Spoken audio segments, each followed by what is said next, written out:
میرے خیال میں وہ وقت اب نہیں ہے، وہ نہیں ہو سکتا. اور یہ اس وقت آپ نے کیا تھا جب آپ ایک پیک پر تھے، آپ نے تو پارلیمان کے باہر دھرنا دے دیا تھا.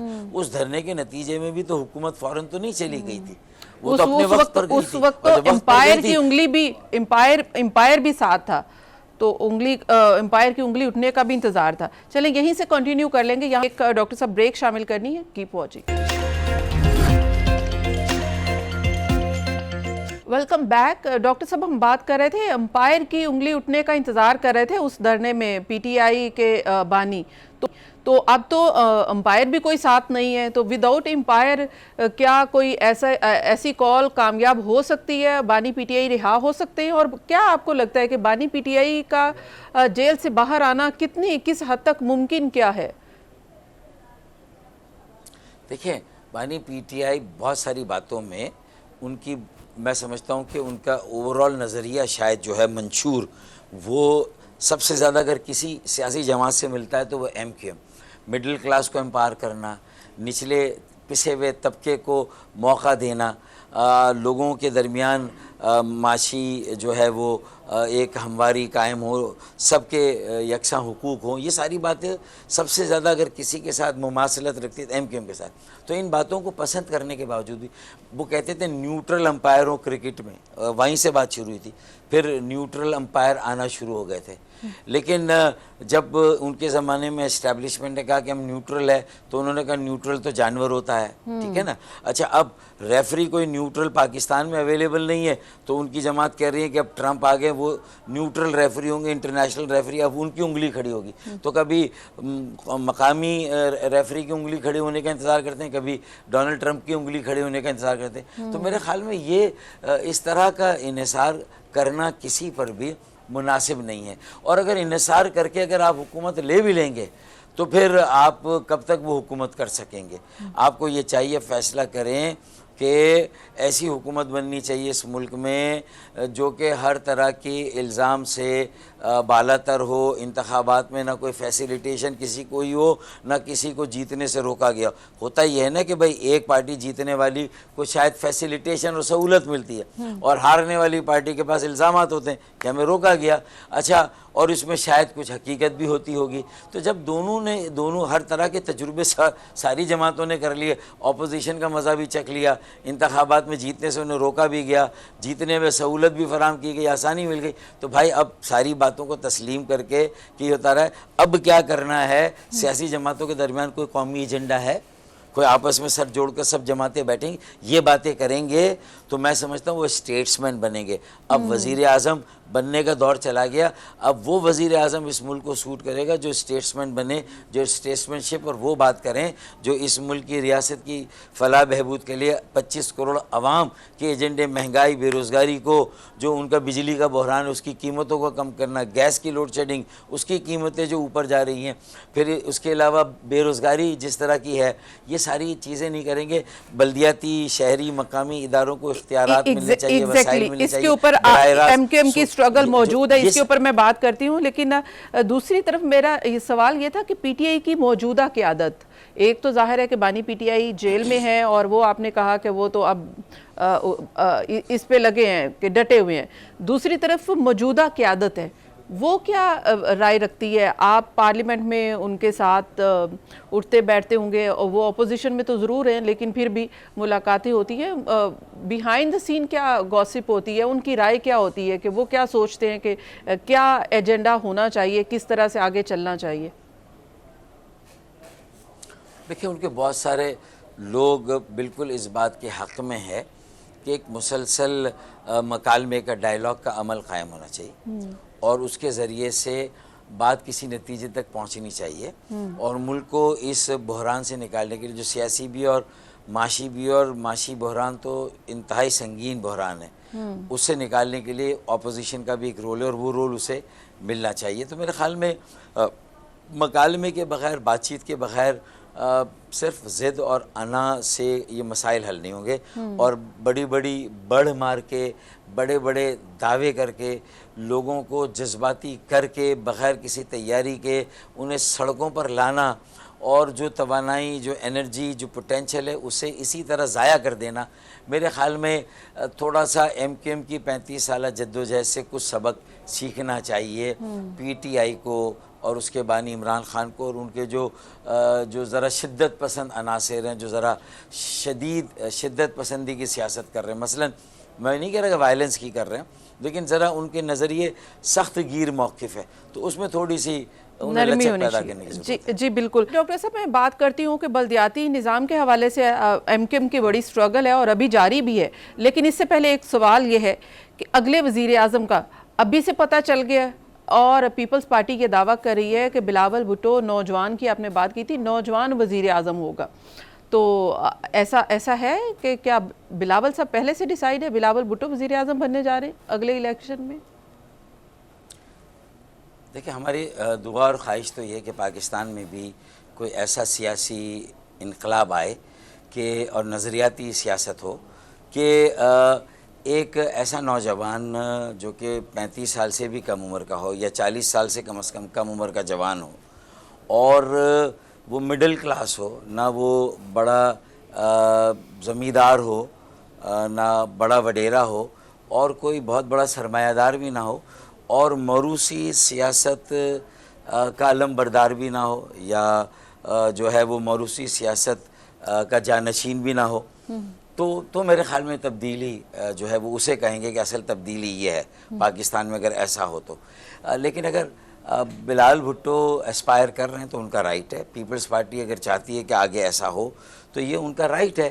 لیکن ان کو ایک بات ہم نے کہی ہے کہ اتنے منقسم سندھ، اتنے پولرائز سندھ، جہاں کہ دو بڑی لسانی اکائیاں اور سیاسی جماعتیں آپس میں کوئی مشترکہ ایجنڈا نہیں رکھتے، اور کراچی کو لاوارث چھوڑا ہوا ہے گزشتہ 15 سالوں سے. جس طرح ایک کرمنلی مجرمانہ غفلت کا مظاہرہ کیا گیا، 15 سالوں میں ایک اضافی بوند پانی نہیں دیا پیپلز پارٹی نے. جو ہمارے حصے کی 40% کی اول تو کوٹا سسٹم کہیں نہیں ہے تو سندھ میں ہے، تو شہری سندھ کی نوکریاں ان کو نہیں دی، وہ بھی نوکریاں جعلی ڈومیسائل والوں کو دی گئی. تو بہت ساری ایسی باتیں جس کو صحیح کرنے کے ساتھ پھر یہ جو بلدیاتی اختیارات اور وسائل ہیں، اس کے اوپر بھی پیپلز پارٹی کا ابھی پیپلز پارٹی کا اور ایم کیو ایم کا اس کے اوپر وہ ایسے ہی ہے کہ زمین اور آسمان والا پوائنٹ آف ویو ہے کہ بالکل ڈیفرنٹ ہے. ہاں، لیکن زمین اور آسمان بھی تو کہیں ملتے تو ہے ہی نا، نظر تو آتے ہیں نا کہ مل رہے ہیں کہیں نہ کہیں.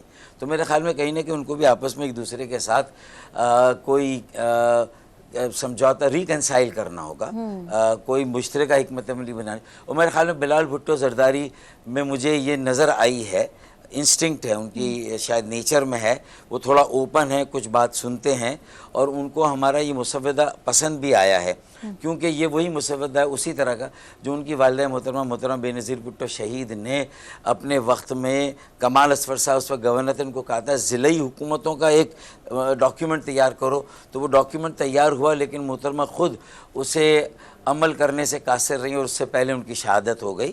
اللہ تعالیٰ ان کی مغفرت کرے. تو میں سمجھتا ہوں کہ جس طرح یہ چارٹر آف ڈیموکریسی کے عدالتی اور عدلیہ کی اصلاحات کے ایجنڈے پر اتنا شد و مت کے ساتھ بلاول بھٹو زرداری نے کام کیا، مجھے امید ہے انشاءاللہ 27ویں آئینی ترمیم کا جب سورج طلوع ہوگا تو وہ بلدیاتی شہری مقامی خود مختاری کا ہوگا، اور بلاول بھٹو زرداری 27ویں ترمیم کے حوالے سے مذاکرات جاری ہیں حکومت کے ساتھ، اور اس میں بلدیاتی نظام کے حوالے سے جو آپ چاہتے ہیں کہ آئین کا حصہ بنے، اس پہ حکومت کیا رائے رکھتی ہے؟ آپ کو کیا لگتا ہے کہ اگر 27ویں ترمیم بلدیاتی نظام کے بغیر آتی ہے، آئین کا حصہ بنائے بغیر وہ شک نہیں شامل کی جاتی، تو پھر بھی 27ویں ترمیم کو سپورٹ کرے گی ایم کیو ایم؟ دیکھیں، میرے خیال میں ہماری بھی کوئی حد اور لمٹ ہوتی ہے.